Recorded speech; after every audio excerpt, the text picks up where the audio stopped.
Hey guys, LevelCap here. Today is Monday, which means it's time for an episode of Loadout, the series where you guys, the viewers, get to pick a gun and customization for me to use. The way you do this is you leave a comment down below letting me know what kind of gun and accessories you'd like me to run with. Now we'll pick one of the top rated comments for the next episode.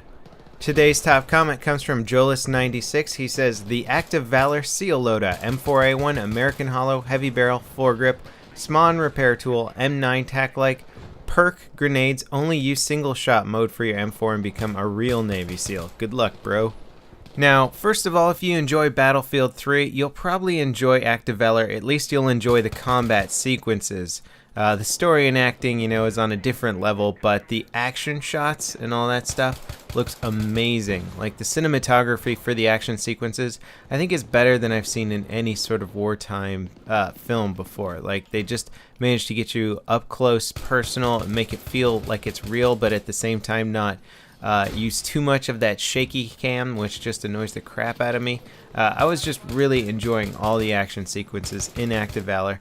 And sure enough, the Navy SEALs are using semi-auto, I think, for most of the film. There might be a few sequences where they're firing full auto here and there, but most of the tactical stuff where they're infiltrating buildings, they're using semi-auto. And it's pretty cool to watch, And semi-auto, of course, makes a lot of sense in those sort of situations in real life. If you get shot in real life, you're going down. I mean, there's few people who are going to take a bullet, stand up, and keep shooting. Battlefield, on the other hand, is an entirely different situation. If I shoot somebody in the leg with a semi-auto M4A1, he's going to shoot the crap out of me with whatever fully automatic weapon he has. So you got to aim for the head a lot, and you got to make sure you take out your opponents.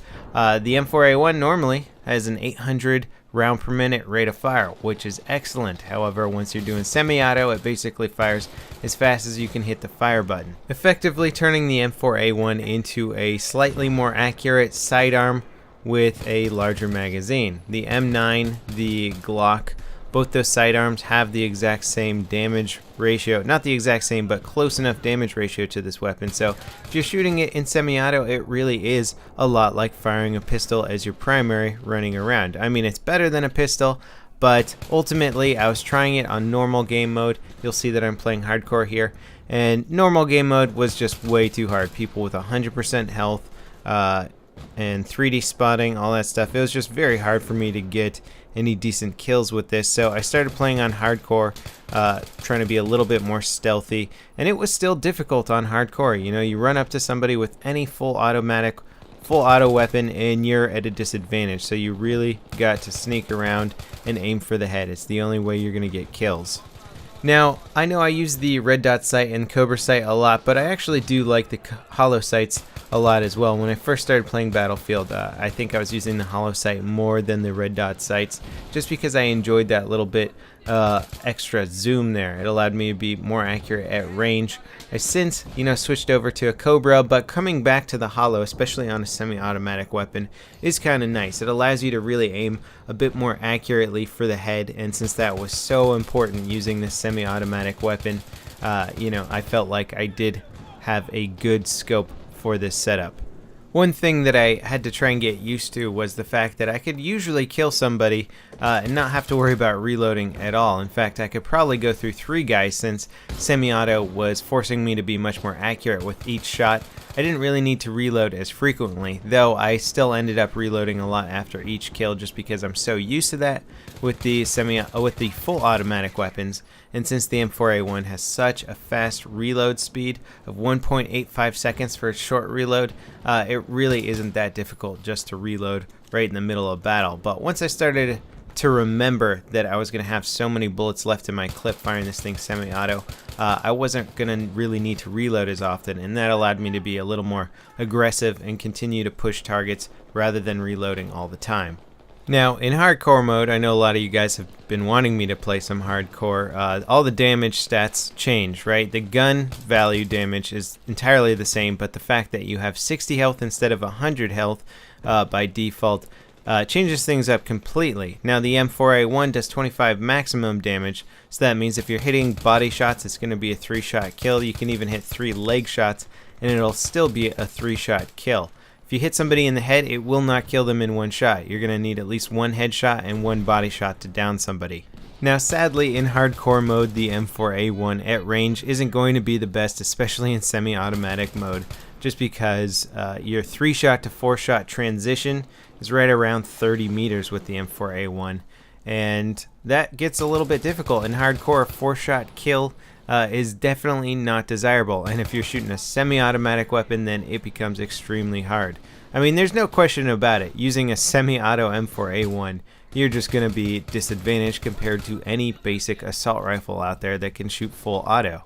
But especially because the carbine's damage drop-offs quicker and drops off to less damage than the full auto assault rifles, again, this one's going to be harder to use at range than just your average assault rifle, which is what I was running into a lot. So, you know, I felt pretty disadvantaged in many ways, but tried to make the best out of it. And I have to say though, hardcore would be the only game mode that I could actually get gameplay to you. I tried it on normal and it was just like one kill, somebody else would come around a corner and kill me. Anybody who is ready for me in a fair fight would just absolutely demolish me. The only kills I were getting were the ones where I was clearly firing before my opponent even knew I was there.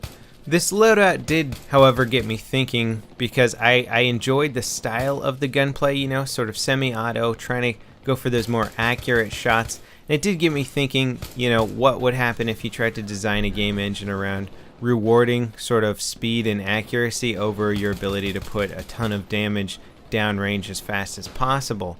And you would have to change things up quite a bit. You would have to make it so that if somebody got hit by a single bullet that didn't kill them, they would have to be like instantly suppressed.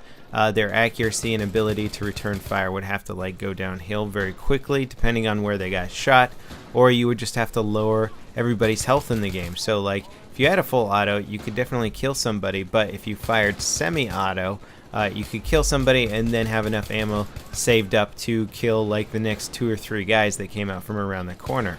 So you'd really have to mess with people's overall health. You know, it would have to be like hardcore mode, but instead of 60% health, you'd have to have like 40% health or 50% health, something so that this gun here could kill somebody in 2 shots at medium range. Anyway, that kind of wraps it up for this episode of Loadout. Obviously, this loadout here is not going to be effective in any scenario just because you're sort of putting a handicap on yourself for the style of gameplay. Don't forget to leave your loadout recommendations in the comments section down below. Rate the video if you enjoyed it, and I'll see you next time. This is LevelCap, signing off.